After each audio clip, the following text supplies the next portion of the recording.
ha den perfekte gaven under Black Week. Akkurat nå så får du denne fine gavepakka fra Meraki med en håndsåpe og en håndlotion til en verdi av 350 kroner når du handler for over 4000 kroner.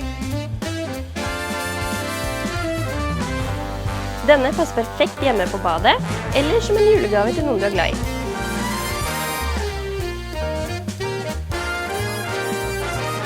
Da er det bare til å fylle opp handlekurven med dine favoritter, så sender vi det hjem til deg i rekordfart.